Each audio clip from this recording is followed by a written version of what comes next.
ವಾಣಿಶ್ರೀ ಅವರೇ, ನೀವು ಕೇಳಿದ್ದು ಒಳ್ಳೇದಾಯ್ತು. ತುಂಬ ದಿನ ಆಗಿತ್ತು ನಾನು ಮಾಡಿ. ಸಖತ್ತಾಗಿದೆ ನೋಡಿ, ಇವತ್ತು ಮಾಡಿದ್ದೀನಿ ಸಾಸಿವೆ, ಕಾಯಿ ಸಾಸಿವೆ ಅನ್ನ. ಈಸಿಯಾಗಿ ಮಾಡ್ಕೋಬೋದು. ಕಾಯಿ ತುರಿ ಒಂದು 4 ಸ್ಪೂನು, ಊಟ ಮಾಡೋದ್ರಲ್ಲಿ 4 ಸ್ಪೂನ್ ಅಷ್ಟು ಹಾಕ್ಕೊಳ್ಳಿ. 200 ಗ್ರಾಮ್ ಅಕ್ಕಿಗೆ ಮಾಡ್ತಾಯಿದ್ದೀನಿ ನಾನು, ಅದಕ್ಕೆ ಕರೆಕ್ಟಾಗಿ ಲೆಕ್ಕ ಹೇಳ್ತಾ ಇದ್ದೀನಿ. ಒಂದು ಸ್ವಲ್ಪ 1/4 ಸ್ಪೂನಷ್ಟು ಬೆಲ್ಲ, ಒಂದು ಅರ್ಧ ನಿಂಬೆ ಹಣ್ಣಿನ ಗಾತ್ರದಷ್ಟು ಹುಣಸೆ ಹಣ್ಣು ಹಾಕ್ಕೊಳ್ಳಿ.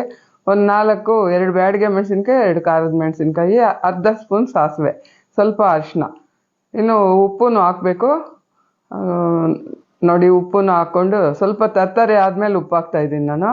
ಕಲ್ಲುಪ್ಪು, ನೀರು ಸ್ವಲ್ಪ ಹಾಕ್ಬಿಟ್ಟು ಚಟ್ನಿ ಥರ ಸ್ವಲ್ಪ ರಫ್ ಇರಬೇಕು ನೋಡಿ. ಈ ಥರ ತುಂಬ ನುಣ್ಣಗೇನು ಬೇಡ, ಈ ಥರ ಇದ್ರೇ ಚೆನ್ನಾಗಿರುತ್ತೆ ನೋಡಿ. ಇಷ್ಟು ತುಂಬ easy, simple variety. Puliyogare puliyogare ಒಂದು ಟೇಸ್ಟು, ಇದು ಒಂದು ಟೇಸ್ಟು. ಈ ಸಾಸಿವೆ, ಹಸಿ ಸಾಸಿವೆ ಹಾಕಿರ್ತೀವಲ್ಲ, ಎಷ್ಟು ಚೆನ್ನಾಗಿರುತ್ತೆ ಗೊತ್ತಾ. ಮಾಮೂಲಿ ಚಿತ್ರಾನ್ನಕ್ಕೆ ಹಾಕ್ದಂಗೆ ಸಾಸಿವೆ, ಕಡಲೆಬೇಳೆ, ಉದ್ದಿನಬೇಳೆ, ಕಡಲೆಬೀಜ, ಒಂದು ಬ್ಯಾಡಿಗೆ ಮೆಣಸಿನ್ಕಾಯಿ, ಅರಿಶಿನ ಸ್ವಲ್ಪ, ಕರಿಬೇವು 2 ಕಡ್ಡೆ ಹಾಕ್ಕೋಬೇಕು. ನಾನು ಮತ್ತೆ ಹಾಕ್ತೀನಿ ಕರಿಬೇವು, ಎಳೆದಿದೆ ಅದಕ್ಕೋಸ್ಕರ. ಅದು ಗೊಜ್ಜೊಳಗೆ ಹಾಕ್ತೀನಿ, ಚೆನ್ನಾಗಿರುತ್ತೆ. ಇದು ಹಾಕ್ಬಿಟ್ಟು ಸ್ವಲ್ಪ ಫ್ರೈ ಆಗೋವಾಗ ಹಾಕ್ತೀನಿ ಕರಿಬೇವು. ತುಂಬ ಚೆನ್ನಾಗಿದೆ, ಎಳೆಯದು. ಇವಾಗ ಹಾಕಿದರೆ ತಿನ್ನೋಕ್ಕೂ ಚೆನ್ನಾಗಿರುತ್ತೆ, ಅದಕ್ಕೋಸ್ಕರ ಲೇಟಾಗಿ ಹಾಕ್ತಾಯಿದ್ದೀನಿ. ನೀವು ಮುಂಚೆ ಬೇಕಾದರೂ ಹಾಕ್ಕೊಳ್ಳಿ. ನೋಡಿ ಈ ಥರ ಎಣ್ಣೆ ಬಿಟ್ಕೊಳ್ಳುತ್ತೆ, ಆ ಥರ ಫ್ರೈ ಮಾಡಿ. ಇದರಲ್ಲೇನು ಫ್ರೈ ಆಗೋವಂಥದ್ದೇನಿಲ್ಲ. ಹುಣಸೆ ಹಣ್ಣು ಒಂದು ಹಸಿ ವಾಸನೆ ಹೋಗ್ಬೇಕಷ್ಟೇ. ಒಂದೂವರೆ ನಿಮಿಷ ಫ್ರೈ ಮಾಡ್ಕೋಬೇಕಷ್ಟೇ ನೋಡಿ. ನೀವೇನಾದ್ರು ಜಾಸ್ತಿ ಅಕ್ಕಿ ಮಾಡ್ಕೊಳ್ಳೋದಾದರೆ ಡಬಲ್ ಹಾಕ್ಕೊಳ್ಳಿ. ನಾನು 200 ಗ್ರಾಮ್ ಅಕ್ಕಿ ಮಾಡ್ತಾಯಿದ್ದೀನಿ. ಎಷ್ಟು ಚೆನ್ನಾಗಿದೆ ಗೊತ್ತಾ. ಅವ್ರು ಕೇಳಿದ್ದು ಒಳ್ಳೇದಾಯಿತು.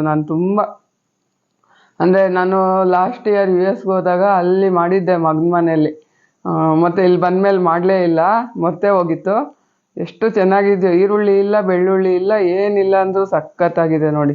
ಸಿಂಪಲ್ಲಾಗಿ ಹಂಗೆ ಎತ್ತಿದ್ರೆ ಈ ಸ್ಟ್ಯಾಂಡಲ್ಲಿರೋದು ಸಾಸಿವೆ ಅಲ್ಲೇ ಸಿಗೋಂಗಿರುತ್ತೆ. ಒಣಮೆಣ್ಸಿನ್ಕಾಯಿ, ಕಾಯಿ ತುರಿ ಫ್ರಿಜ್ಜಲ್ಲಿರುತ್ತೆ. ಎಲ್ಲ ಹಾಕೋದು, ರುಬ್ಬೋದು, ಮಾಡೋದಷ್ಟೇ. ಅದನ್ನ ಬೇಕಾದ್ರೆ ಒಗ್ಗರಣೆ ಹಾಕ್ಕೊಂಬಿಟ್ಟು ಸ್ವಲ್ಪ ಉಳಿಸ್ಕೊಂಡ್ರೆ ಆ ಚಟ್ನಿ ಥರ ಹಂಗೆ ಅನ್ನಕ್ಕೂ ಕಲಿಸ್ಕೋಬೋದು, ಮುದ್ದೆಗೂ ಚೆನ್ನಾಗಿರುತ್ತೆ. ಮುದ್ದೆಗೆ ಒಂದ್ಸರಿ ಮಾಡಿ ತೋರಿಸ್ತೀನಿ, ಸಖತ್ತಾಗಿದೆ. ನನಗೆ ತುಂಬ ಇಷ್ಟ ಆಯಿತು.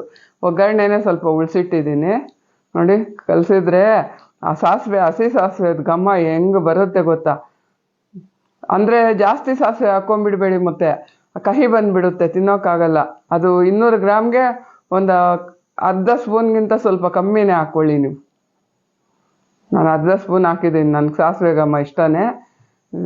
ಹಾಕ್ಕೊಳ್ಳಿ, ಅರ್ಧ ಹಾಕಿದ್ರು ಓಕೆನೆ, ಊಟ ಮಾಡೋ ಸ್ಪೂನಲ್ಲಿ. ನೋಡಿ ಈ ಥರ ಎಲ್ಲ ಚೆನ್ನಾಗಿ ಕಲಿಸ್ಬಿಟ್ಟು ಇದು ತಣ್ಣಗಾದ್ಮೇಲೂ ಇನ್ನೂ ರುಚಿ ಬರುತ್ತೆ. ಮಾಡ್ಕೊಂಡು ನೋಡಿ, ತುಂಬಾ ಇಷ್ಟ ಆಗುತ್ತೆ ಎಲ್ಲರಿಗೂ. ಮಕ್ಕಳಿಗೂ ಇಷ್ಟ ಆಗುತ್ತೆ. ಇನ್ನು ಸ್ಕೂಲ್ಗಳು ಸ್ಟಾರ್ಟ್ ಆದರೆ ಲಂಚ್ ಬಾಕ್ಸ್ಗಳಿಗೂ ಹಾಕಿ ಕಳಿಸ್ಬೋದು.